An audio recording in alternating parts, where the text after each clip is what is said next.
Hello everyone, and welcome to the Cut Rate Commander 15K subscriber giveaway, the series in which we take a look at low-price commanders, make budget decks with them, and this time give you the opportunity to win them. My name is Grazzet, and today, as a thank you for all the support the channel subscribers have given the channel, we'll be celebrating by having this event catered by our commander, the gingerbread man himself, Brenard Sculptor. But before we continue, be sure to like, comment, and subscribe if you like this content, and if you really like it, please consider supporting the channel directly either through Buy Me a Coffee or through our Game Nerds affiliate link in the description. Also, be sure to stick around until the end of the video to see how to enter for your chance to win and how to unlock some sweet upgrades for the build via likes and subscriber stretch goals. So, with that out of the way, let's start by taking a look at the commander and playstyle.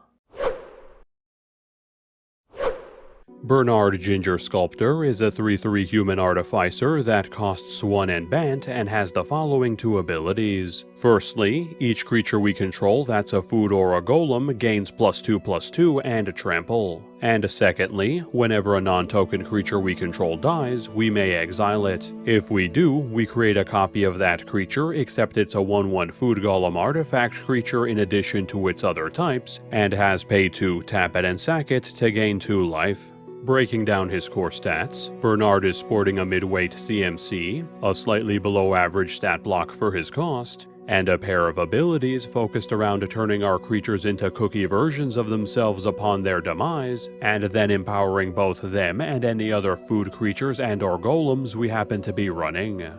Taking a closer look at his second ability first, which is undoubtedly the more powerful of the two, it serves as a very simple but effective on-death effect for our entire board that allows us to get extra uses out of our creatures as they die off. Now, to be fair, this ability only brings said creatures back as 1/1s, which is often weaker than their original stat blocks, but as seen with creatures with similar effects, we're not so much concerned about our creatures' stat blocks as we are about their abilities, particularly ETB and on-death effects, so that we may get double the value out of our creatures as they enter and leave play, as well as activated and triggered abilities that sack the creature as a cost so we can get additional uses out of them as well. And it should also be noted that this ability serves as a decent board wipe deterrent, as if our opponents decide to wipe our board with anything that destroys our creatures, we'll be able to repopulate our board with food golem versions of all our non-token creatures minus our commander after the dust settles, and that, since the tokens it creates are artifacts, it serves as an excellent way for us to enable artifact payoffs as well.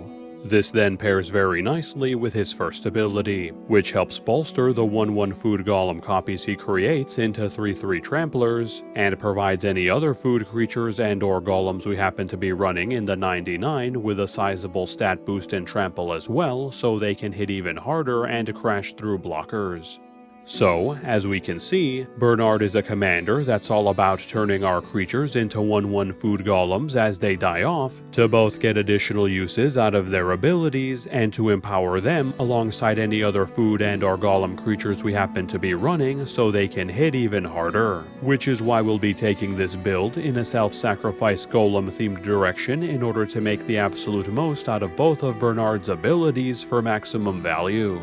This of course means we'll be running a wide selection of creatures with effects for us to double dip on as we sack them away or as they're destroyed by other means, such as splicers, who are almost mandatory includes in this build both as ETB sources of golems and means to empower our golems alongside our commander, including themselves once our commander brings them back as tokens, self-sacrificing creatures to allow us to get double the uses out of their effects without needing Sac Outlets to be able to do so, and capping off with some extra golems with ETB and on-death effects that our commander can empower even before they die off. And alongside them, we'll be running plenty of ways for us to sack our own creatures away so we can reliably proc our commander without having to rely on our opponents removing them to do so, as well as a decent selection of effects that generate us value as our creatures enter and re-enter play, ensuring that Brenard's kitchen is fully stocked with all the tools and ingredients he'll need to cater the beatdown he'll be delivering to our opponents.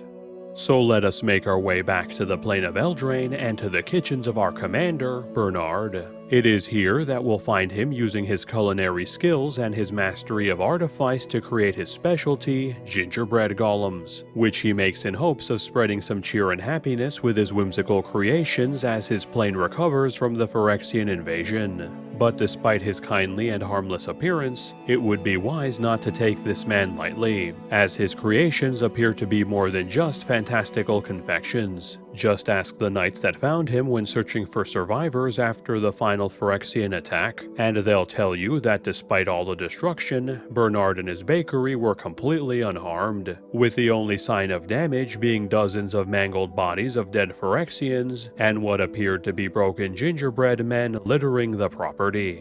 So, now that we know a bit more about the commander and playstyle, let's start looking at the deck itself by starting with the creatures.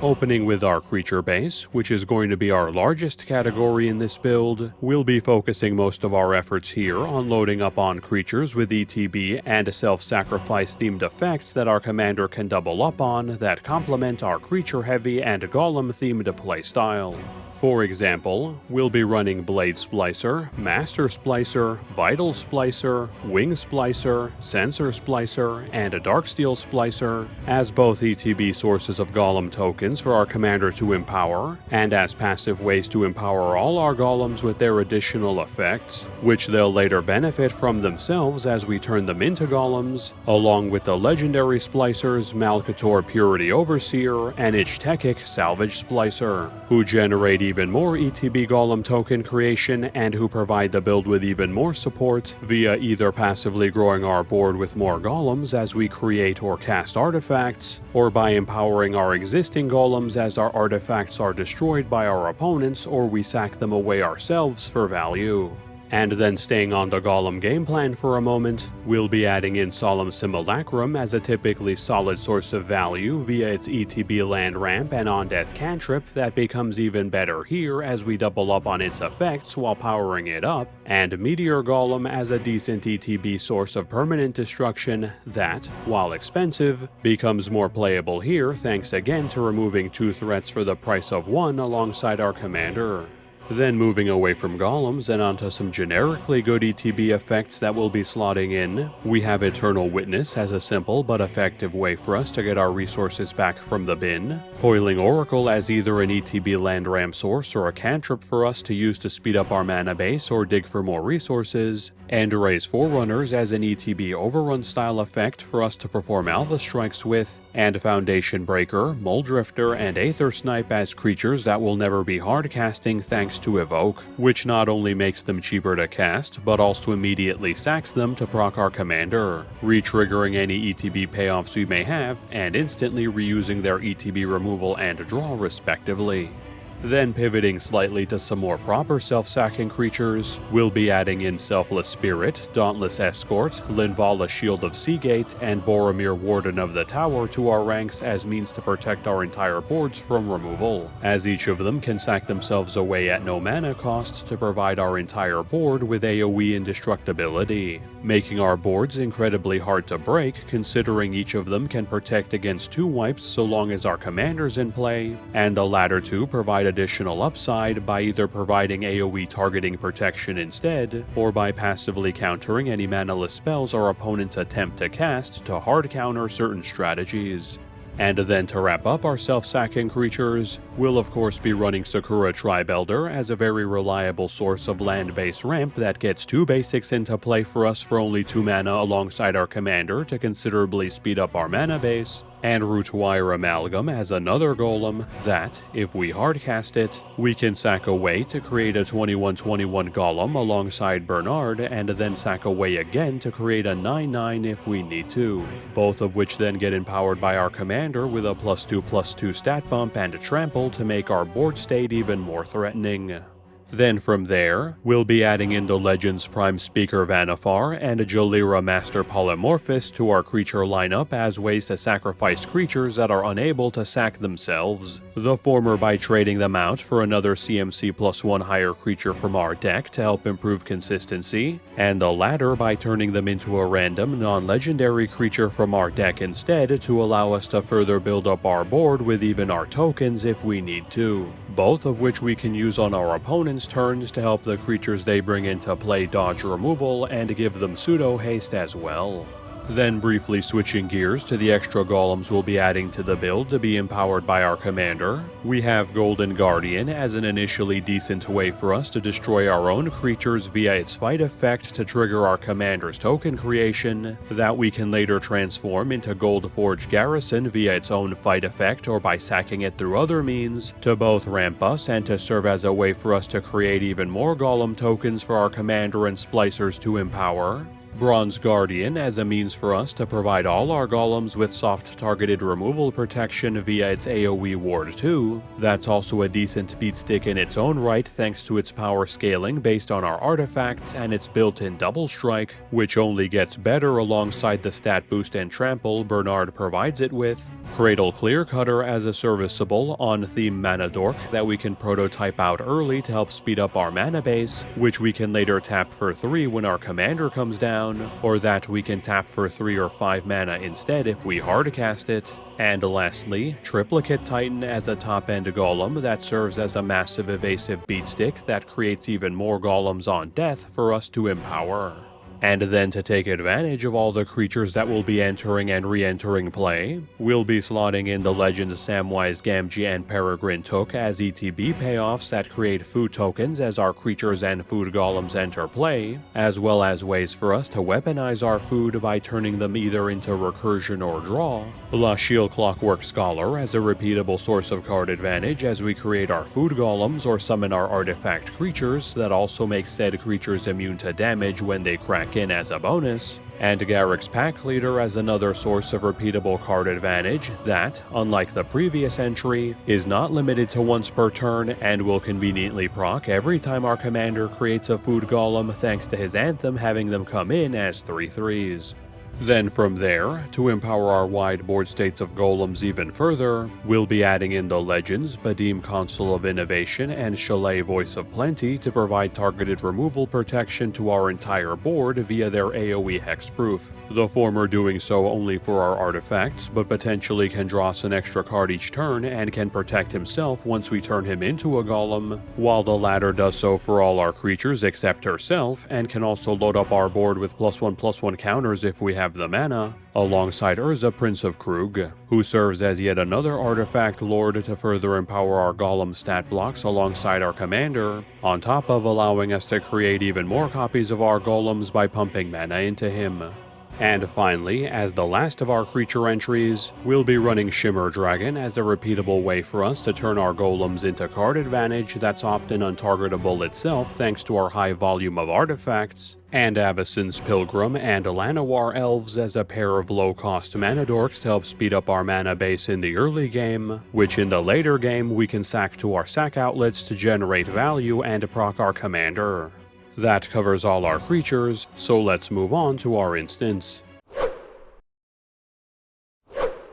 Compared to our creature category, the amount of instants in this build will be rather small and will consist entirely of removal spells to help disrupt our opponent's boards. Starting with Path to Exile, Swords to Plowshares, Beast Within, and a Generous Gift, the first two providing us with very cheap, non-destruction removal to efficiently deal with our opponent's creature-based threats, while the latter two are slightly more expensive but to compensate help us deal with a wide variety of threats for added flexibility, and capping off with Sundering Growth, which is serviceable back row destruction and nets us an extra copy of our best food golem token to further build up our board as a bonus. That covers all our instants, so let's move on to our sorceries.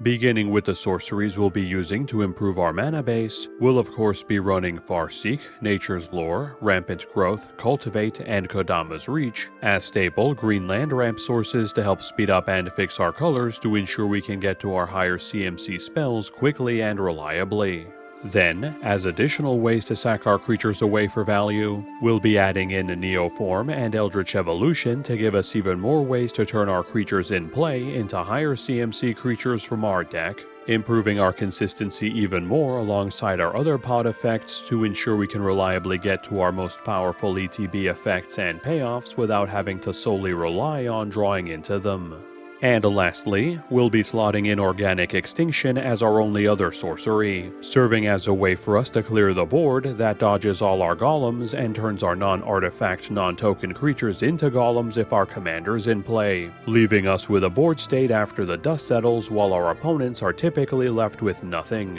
That covers all our sorceries, so let's move on to our enchantments.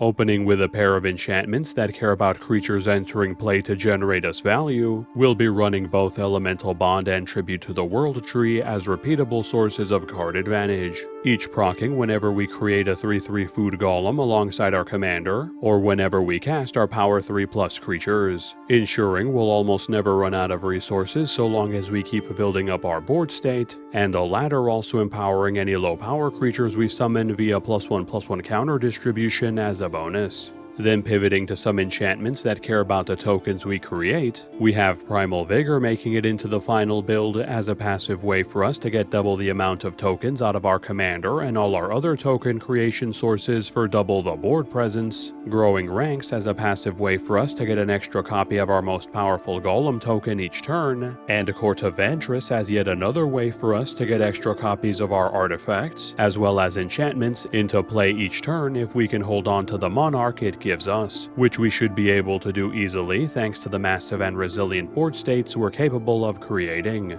And then as our last two enchantments, we'll be adding in Evolutionary Leap as a repeatable way for us to cheaply sack our creatures to dig for more creatures to summon later, and a Tempered Steel as yet another anthem to work alongside our commander, artifact lords, and splicers to ensure our golems can grow as big and as dangerous as possible. That covers all our enchantments, so let's move on to our artifacts.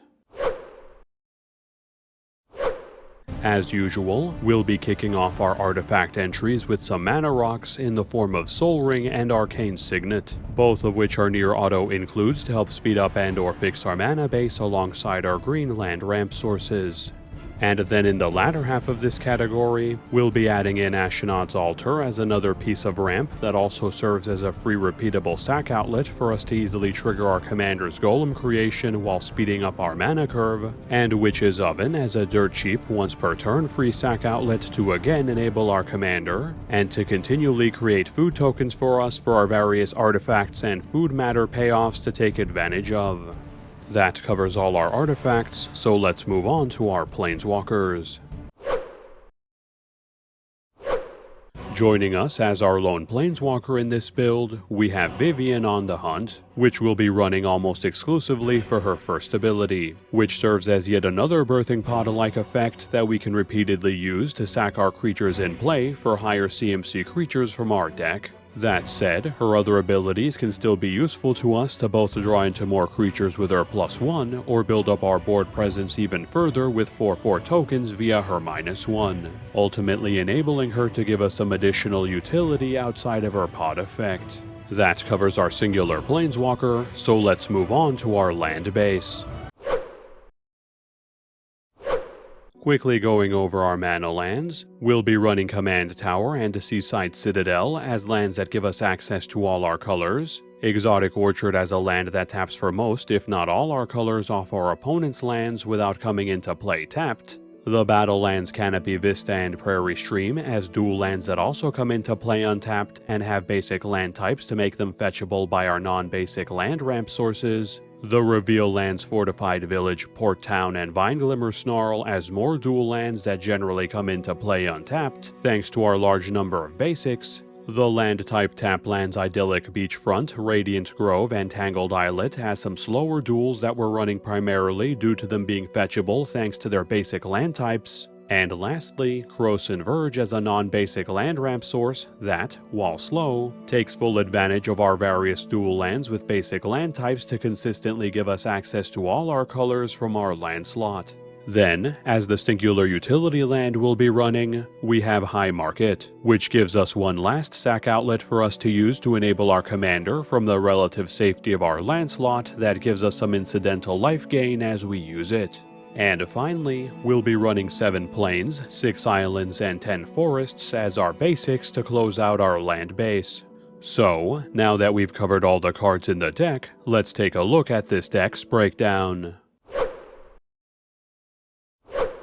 This deck currently has 39 creatures including our commander, 5 instants, 8 sorceries, 7 enchantments, 4 artifacts, 1 planeswalker, and 36 lands. Looking at the stats that matter to our game plan, we have 15 creatures with ETB effects, 5 cards that care about creatures entering the battlefield, 9 creatures that can sack themselves for their effects, 10 sack outlets and sack effects that sack other creatures, 15 golems or sources of golem tokens, 8 cards that care about golems, 8 cards that care about artifacts, 4 cards that care about tokens, and 8 sources of targeting or destruction protection, leaving us with a build that contains plenty of creatures that either possess ETB effects for our commander to double up on as they die off, or can create golem tokens for our commander to empower, a number of ways to send those creatures to the graveyard either through their own effects or via other means to enable our commander, a variety of payoffs for our golems that either generate value off of them while they come into play or empower them so they can hit even harder,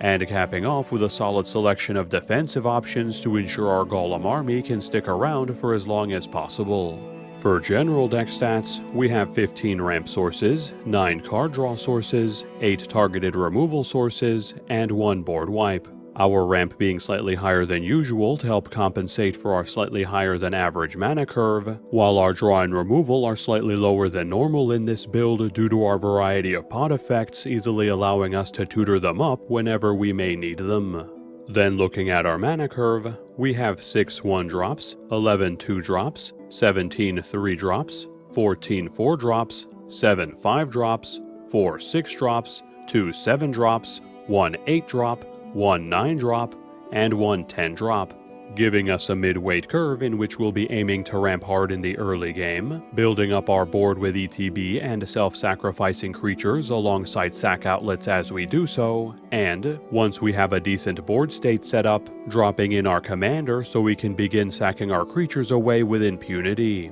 building up our board with more and more bodies as our ETB payoffs generate us more and more value, until our opponents are crushed under the weight of our delicious but deadly army. Currently, this deck is valued at $65.06, not counting the price of basic lands or shipping. This price was calculated by using the cheapest listed marketplace price on TCG Player at the time of this recording. So, now that we've gone over the build, let's go over how you can enter for a chance to win and how you can unlock further upgrades for it.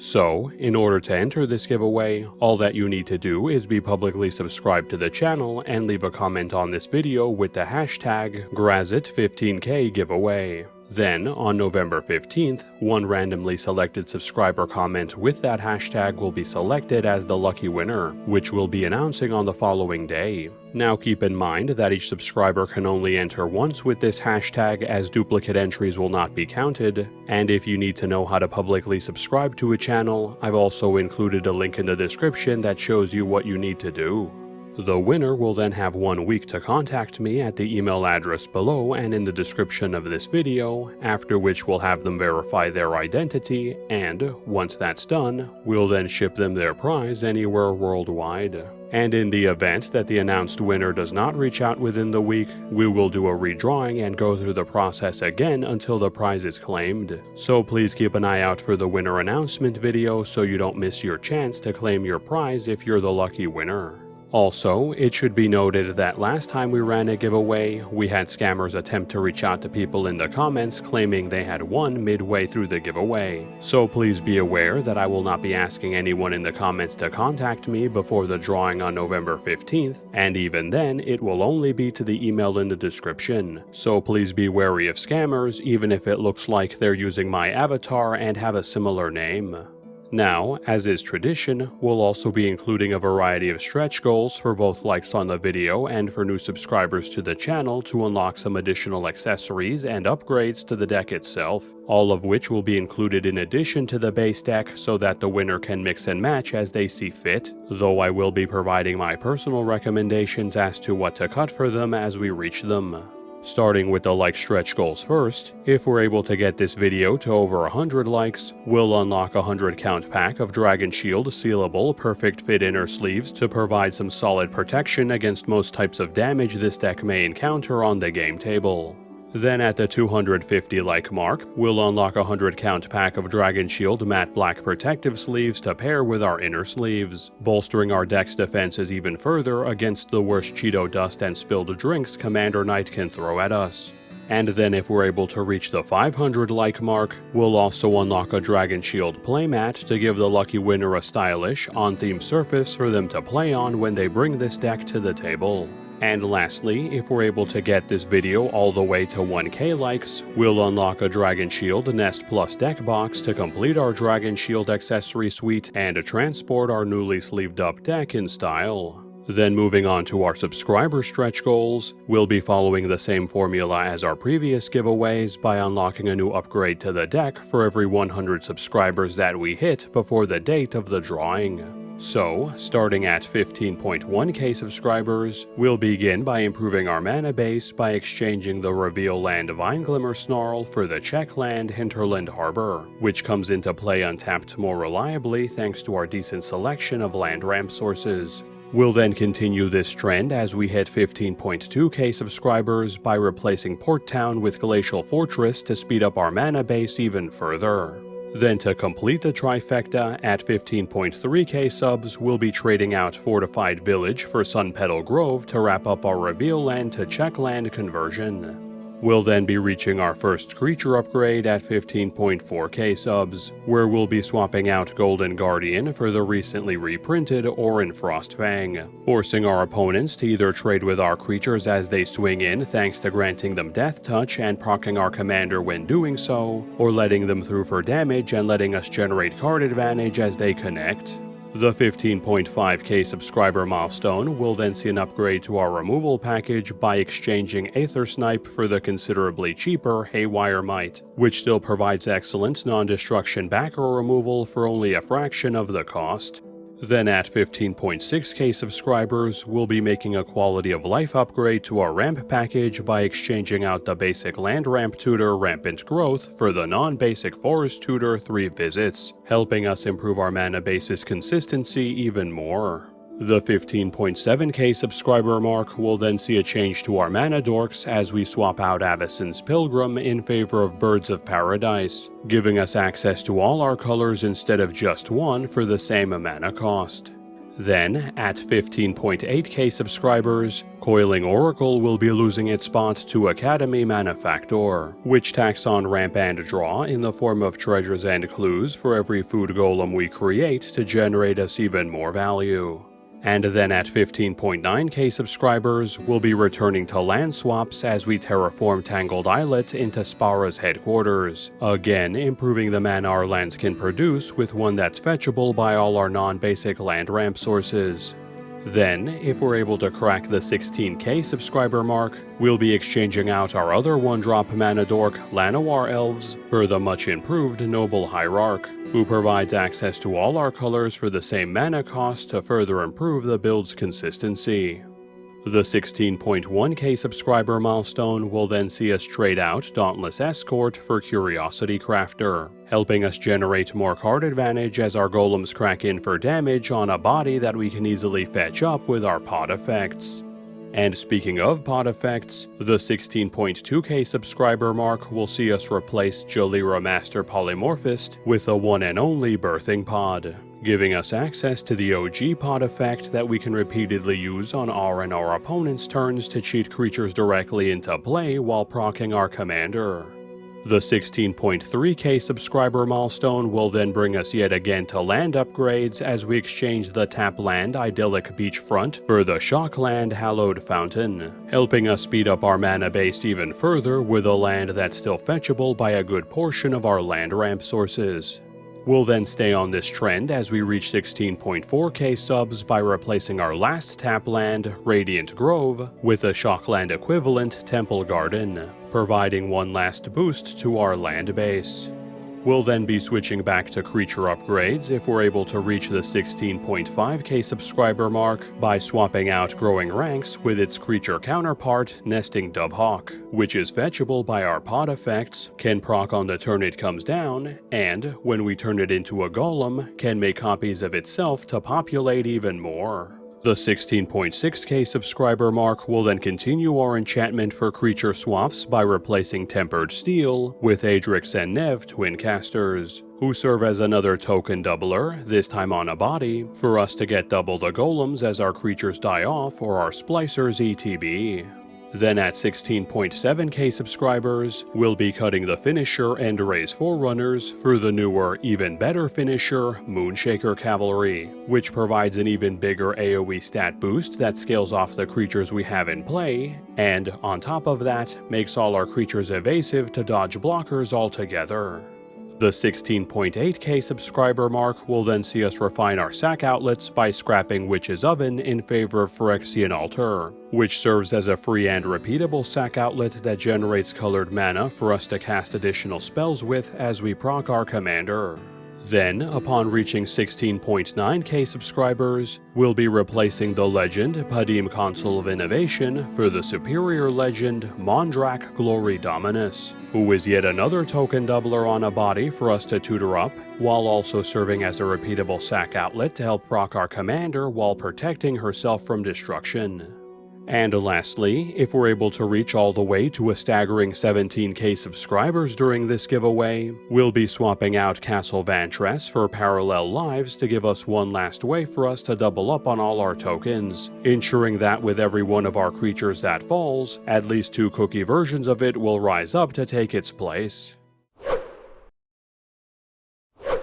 Thanks everyone for sticking around until the end of the video. Again, I would just like to take a moment to thank each and every single one of you for having helped us reach this milestone. We wouldn't have gotten here without all of your support, so sincerely, thank you. And with that said, best of luck to all of you. I'll be posting regular updates on the channel for each stretch goal we reach, so look forward to those, and again, be sure to check back on November 16th to see if you're the lucky winner so you don't miss your chance to claim your prize before we have to redraw. And with that, have a good one folks, and stay safe.